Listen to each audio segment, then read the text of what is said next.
اعوذ باللہ من الشیطان الرجیم بسم اللہ الرحمن الرحیم السلام علیکم ورحمۃ اللہ وبرکاتہ۔ صلح حدیبیہ کے مرحلے سے گزرنے کے بعد ایک امن کا دور شروع ہوا تھا۔ مسلمانوں کو اسلامی دعوت پھیلانے اور تبلیغ کرنے کا اہم موقع ہاتھ آ گیا تھا، اس لیے اس میدان میں ان کی سرگرمیاں تیز تر ہو گئیں جو جنگی سرگرمیوں پر غالب رہیں۔ لہٰذا مناسب ہوگا کہ اس دور کی دو قسمیں کر دی جائیں۔ نمبر 1 تبلیغی سرگرمیاں اور بادشاہوں اور سربراہوں کے نام خطوط، اور نمبر 2 جنگی سرگرمیاں۔ تو آج کی ایپیسوڈ میں ہم دیکھیں گے کہ تبلیغی سرگرمیاں اور بادشاہوں سربراہوں کے نام خطوط کیسے رہے، اور اس میں بھی آج کی ایپیسوڈ میں ہم اس کا ایک حصہ دیکھیں گے کیونکہ بہت اہم ہے یہ کہ نبی صلی اللہ علیہ وآلہ وسلم نے مختلف بڑے سربراہوں کو کس طرح کے خطوط لکھے اور کیا جواب آئے۔ مصنف لکھتے ہیں کہ بے جا نہ ہوگا کہ اس مرحلے کی جنگی سرگرمیاں پیش کرنے سے پہلے بادشاہوں اور سربراہوں کے نام خطوط کی تفصیلات پیش کی جائیں، کیونکہ طبعی طور پر اسلامی دعوت مقدم ہے، بلکہ یہی وہ اصل مقصد ہے جس کے لیے مسلمانوں نے طرح طرح کی مشکلات و مصائب، جنگ اور فتنے، ہنگامے اور اضطرابات برداشت کیے۔ 6 ہجری کے اخیر میں جب رسول اللہ صلی اللہ علیہ وآلہ وسلم حدیبیہ سے واپس تشریف لائے تو آپ نے مختلف بادشاہوں کے نام خطوط لکھ کر انہیں اسلام کی دعوت دی۔ آپ نے ان خطوط کے لکھنے کا ارادہ فرمایا تو آپ سے کہا گیا کہ بادشاہ اسی صورت میں خطوط قبول کریں گے جب ان پر مہر لگی ہوگی۔ اس لیے نبی صلی اللہ علیہ وآلہ وسلم نے چاندی کی انگوٹھی بنوائی جس پر محمد رسول اللہ صلی اللہ علیہ وآلہ وسلم نقش تھا۔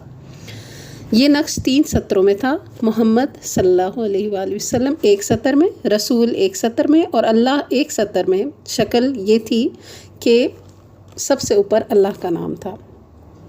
پھر آپ صلی اللہ علیہ وآلہ وسلم نے معلومات رکھنے والے تجربہ کار صحابہ کرام کو بطور قاصد منتخب فرمایا اور انہیں بادشاہوں کے پاس خطوط دے کر روانہ فرمایا۔ علامہ منصور پوری نے وثوق کے ساتھ بیان کیا ہے کہ آپ صلی اللہ علیہ وآلہ وسلم نے یہ قاصد اپنی خیبر روانگی سے چند دن پہلے 1 محرم 7 ہجری کو روانہ فرمائے تھے، اور اگلی سطور میں وہ خطوط اور ان پر مرتب ہونے والے کچھ اثرات بھی ہم آپ کے سامنے رکھیں گے۔ تو سب سے پہلا خط جو آج ہم دیکھیں گے وہ ہے نجاشی کے نام خط، جو کہ شاہ حبشہ تھا، حبشہ کا بادشاہ۔ اس نجاشی کا نام اصحمہ بن ابحر تھا۔ نبی صلی اللہ علیہ وآلہ وسلم نے اس کے نام جو خط لکھا اسے عامر بن امیہ زمری کے بدست 6 ہجری کے اخیر یا 7 ہجری کے شروع میں روانہ فرمایا۔ طبری نے اس خط کی عبارت ذکر کی ہے، لیکن اسے بنظر غائر دیکھنے سے اندازہ ہوتا ہے کہ یہ وہ خط نہیں ہے جسے رسول اللہ صلی اللہ علیہ وآلہ وسلم نے صلح حدیبیہ کے بعد لکھا تھا، بلکہ یہ غالباً اس خط کی عبارت ہے جسے آپ صلی اللہ علیہ وآلہ وسلم نے مکی دور میں حضرت جعفر رضی اللہ عنہ کو ان کی ہجرت حبشہ کے وقت دیا تھا، کیونکہ خط کے اخیر میں ان مہاجرین کا تذکرہ بھی موجود ہے، جن الفاظ میں یہ موجود ہے اس کا معنی ہے: میں نے تمہارے پاس اپنے چچیرے بھائی جعفر کو مسلمانوں کی ایک جماعت کے ساتھ روانہ کیا ہے، تب وہ تمہارے پاس پہنچیں تو انہیں اپنے پاس ٹھہرانا اور جبر اختیار نہ کرنا۔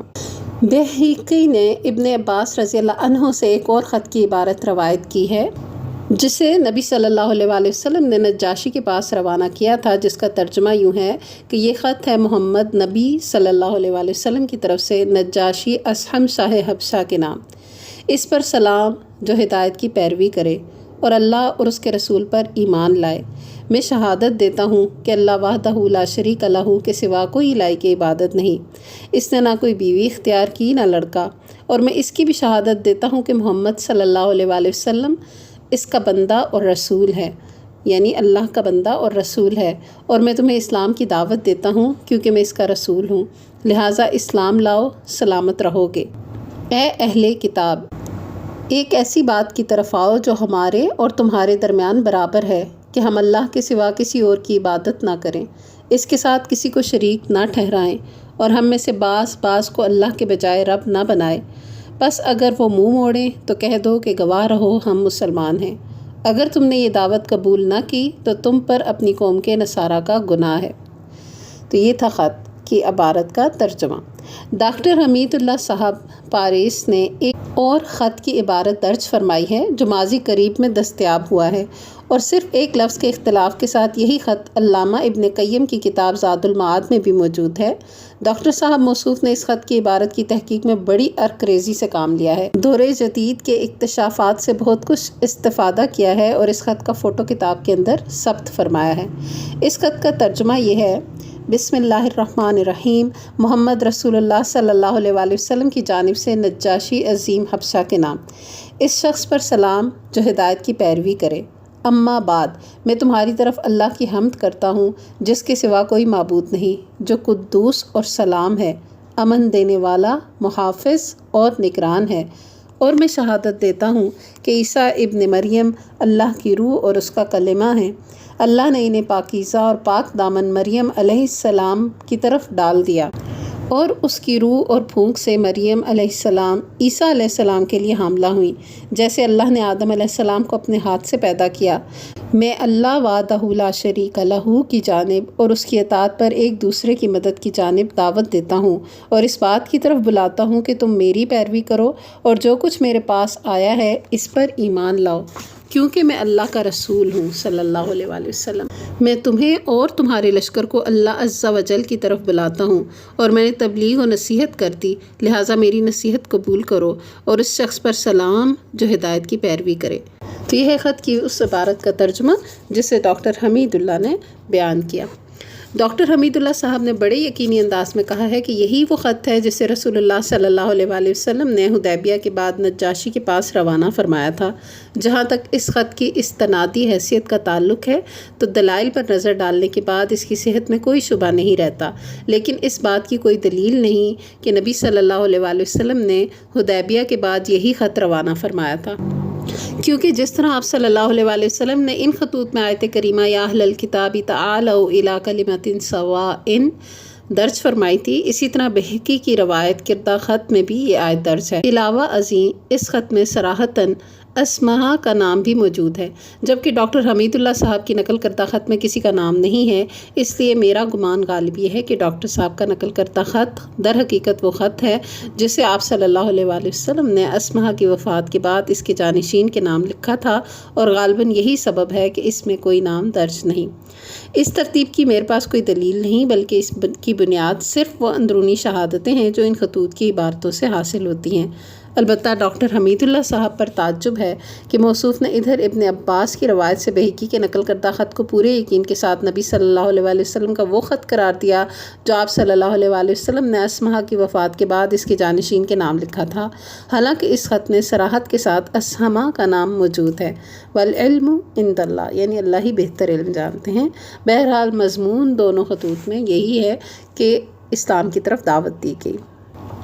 بہرحال جب عمرو بن امیہ زمری رضی اللہ عنہ نے نبی صلی اللہ علیہ وآلہ وسلم کا خط نجاشی کے حوالے کیا تو نجاشی نے اسے لے کر آنکھ پر رکھا اور تخت سے زمین پر اتر آیا، اور حضرت جعفر رضی اللہ عنہ بن ابی طالب کے ہاتھ پر اسلام قبول کیا، اور نبی صلی اللہ علیہ وآلہ وسلم کی طرف اس بارے میں خط لکھا جو یہ ہے۔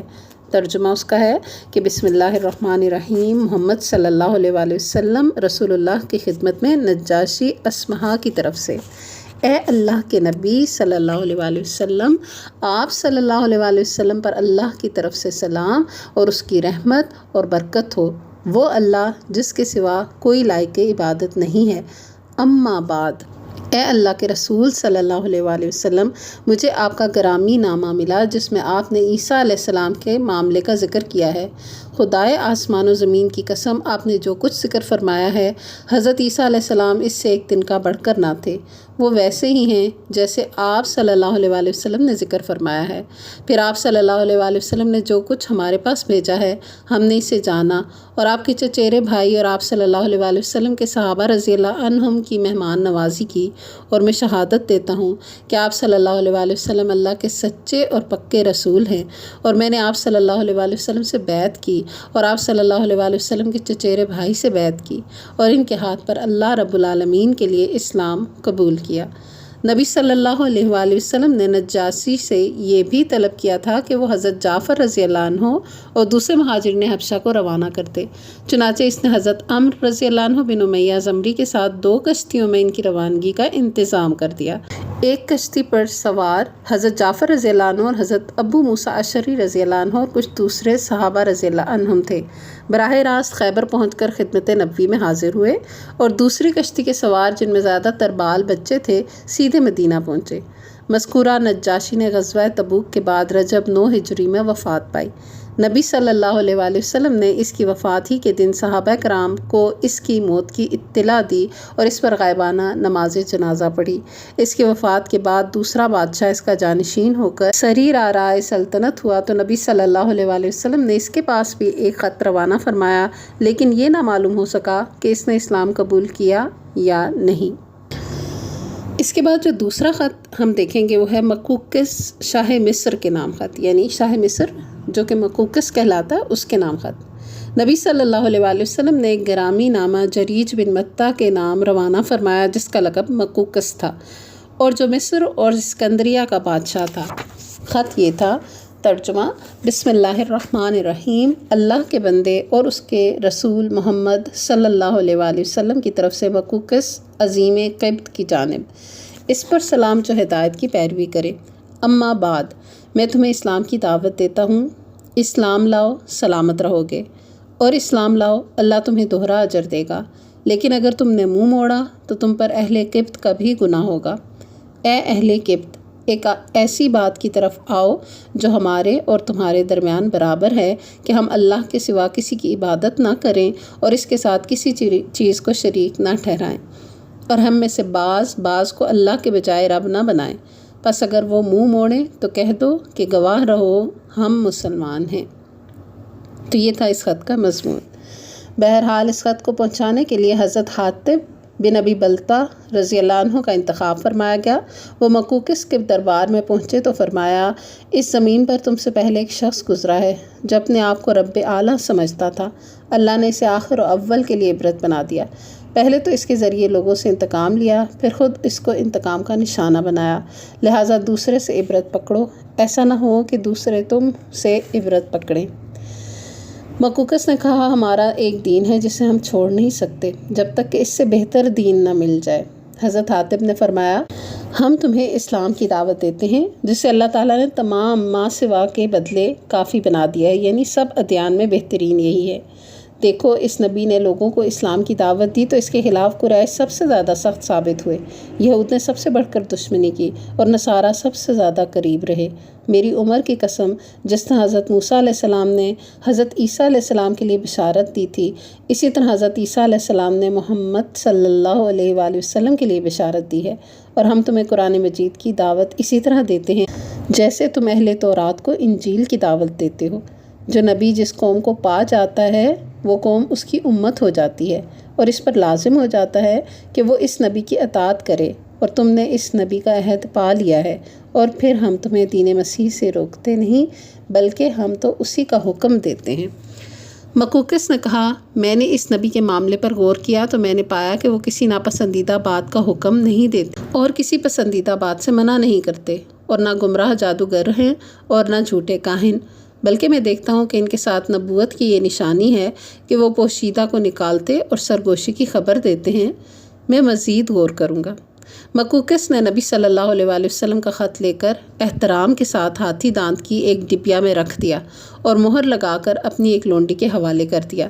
پھر عربی لکھنے والے ایک کاتب کو بلا کر رسول اللہ صلی اللہ علیہ وآلہ وسلم کی خدمت میں حسب ذیل خط لکھوایا، جس کا ترجمہ یہ ہے، بسم اللہ الرحمن الرحیم، محمد صلی اللہ علیہ وآلہ وسلم بن عبداللہ کے لیے مقوقس عظیم قبط کی طرف سے، آپ صلی اللہ علیہ وآلہ وسلم پر سلام۔ اما بعد، میں نے آپ کا خط پڑھا اور اس میں آپ صلی اللہ علیہ وآلہ وسلم کی ذکر کی ہوئی بات اور دعوت کو سمجھا۔ مجھے معلوم ہے کہ ابھی ایک نبی کی آمد باقی ہے۔ میں سمجھتا تھا کہ وہ شام سے نمودار ہوگا۔ میں نے آپ صلی اللہ علیہ وآلہ وسلم کے قاصد کا اعزاز و اکرام کیا۔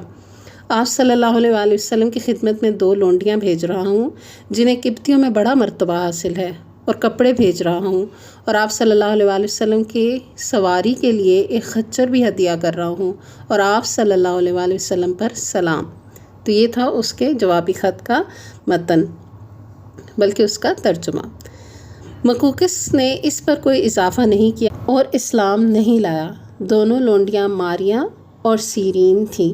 خچر کا نام دلدل تھا جو حضرت معاویہ رضی اللہ عنہ کے زمانے تک باقی رہا۔ نبی صلی اللہ علیہ وآلہ وسلم نے ماریہ رضی اللہ عنہ کو اپنے پاس رکھا اور انہی کے بدن سے نبی صلی اللہ علیہ وآلہ وسلم کے صاحبزادے ابراہیم پیدا ہوئے، اور سیرین رضی اللہ عنہ کو حضرت حسان بن ثابت انصاری رضی اللہ عنہ کے حوالے کر دیا۔ تو یہ وہ دوسرا خط اور اس کا جوابی خط ہے جو آپ صلی اللہ علیہ وآلہ وسلم نے بھیجا۔ تیسرا خط جو آج کے ایپیسوڈ میں ہم دیکھیں گے وہ خسرو پرویز کے نام خط ہے جو کہ شاہ فارس تھا۔ نبی صلی اللہ علیہ وآلہ وسلم نے ایک خط بادشاہ فارس کسریٰ یعنی خسرو پرویز کے پاس روانہ کیا جس کا ترجمہ یہ تھا: بسم اللہ الرحمن الرحیم، محمد صلی اللہ علیہ وآلہ وسلم رسول اللہ کی طرف سے کسریٰ عظیم فارس کی جانب۔ اس شخص پر سلام جو ہدایت کی پیروی کرے اور اللہ اور اس کے رسول پر ایمان لائے اور گواہی دے کہ اللہ کے سوا کوئی لائق عبادت نہیں، وہ تنہا ہے، اس کا کوئی شریک نہیں، اور محمد صلی اللہ علیہ وآلہ وسلم اس کے بندے اور رسول ہیں۔ میں تمہیں اللہ کی طرف بلاتا ہوں کیونکہ میں تمام انسانوں کی جانب اللہ کا بھیجا ہوا ہوں، تاکہ جو شخص زندہ ہے اسے انجام بد سے ڈرایا جائے اور کافرین حق پر بات ثابت ہو جائے یعنی حجت تمام ہو جائے۔ پس تم اسلام لاؤ، سلامت رہو گے، اور اگر اس سے انکار کیا تو تم پر مجوس کا بھی بار گناہ ہوگا۔ اس خط کو لے کر جانے کے لیے آپ صلی اللہ علیہ وآلہ وسلم نے عبداللہ بن حذیفہ سہمی رضی اللہ عنہ کو منتخب فرمایا۔ انہوں نے یہ خط سربراہ بحرین کے حوالے کیا۔ اب یہ معلوم نہیں کہ سربراہ بحرین نے یہ خط اپنے کس آدمی کے ذریعے کسریٰ کے پاس بھیجا یا خود حضرت عبداللہ رضی اللہ عنہ بن حذیفہ سہمی کو روانہ کیا۔ بہرحال جب یہ خط کسریٰ کو پڑھ کر سنایا گیا تو اس نے چاک کر دیا یعنی پھاڑ دیا اور نہایت تکبر سے بولا: میری رعایا میں سے ایک حقیر غلام اپنا نام مجھ سے پہلے لکھتا ہے۔ رسول اللہ صلی اللہ علیہ وآلہ وسلم کو اس واقعے کی جب خبر ہوئی تو آپ نے فرمایا: اللہ اس کی بادشاہت کو پارا پارا کرے، اور پھر وہی ہوا جو آپ نے فرمایا تھا۔ چنانچہ اس کے بعد کسریٰ نے اپنے یمن کے گورنر بازان کو لکھا کہ یہ شخص جو حجاز میں ہے اس کے یہاں اپنے 2 توانا اور مضبوط آدمی بھیجو تاکہ وہ اسے میرے پاس حاضر کریں۔ بازان نے اس کی تعمیل کرتے ہوئے 2 آدمی منتخب کیے اور انہیں خط دے کر رسول اللہ صلی اللہ علیہ وآلہ وسلم کے پاس روانہ کیا، جس میں آپ صلی اللہ علیہ وآلہ وسلم کو یہ حکم دیا گیا تھا کہ ان کے ساتھ کسریٰ کے پاس حاضر ہو جائیں۔ جب وہ مدینہ پہنچے اور نبی صلی اللہ علیہ وآلہ وسلم کے روبرو حاضر ہوئے تو ایک نے کہا: شہنشاہ کسریٰ نے شاہ بازان کو ایک مکتوب کے ذریعے حکم دیا ہے کہ وہ آپ صلی اللہ علیہ وآلہ وسلم کے پاس ایک آدمی بھیج کر آپ کو کسریٰ کے روبرو حاضر کرے، اور بازان نے اس کام کے لیے مجھے آپ کے پاس بھیجا ہے کہ آپ میرے ساتھ چلیں۔ ساتھ ہی دونوں نے دھمکی آمیز باتیں بھی کہیں۔ آپ صلی اللہ علیہ وآلہ وسلم نے انہیں حکم دیا کہ کل ملاقات کریں۔ ادھر عین اسی وقت جب مکہ مدینہ میں یہ دلچسپ مہم درپیش تھی، خود خسرو پرویز کے گھرانے کے اندر اس کے خلاف ایک زبردست بغاوت کا شعلہ بھڑک اٹھا، جس کے نتیجے میں قیصر کی فوج کے ہاتھوں فارسی فوجوں کے پے در پے شکست کے بعد اب خسرو کا بیٹا شیرویہ اپنے باپ کو قتل کر کے خود بادشاہ بن گیا۔ یہ منگل کی رات 10 جمادی الاولیٰ 7 ہجری کا واقعہ ہے۔ آپ صلی اللہ علیہ وآلہ وسلم کو اس واقعے کا علم وحی کے ذریعے ہوا۔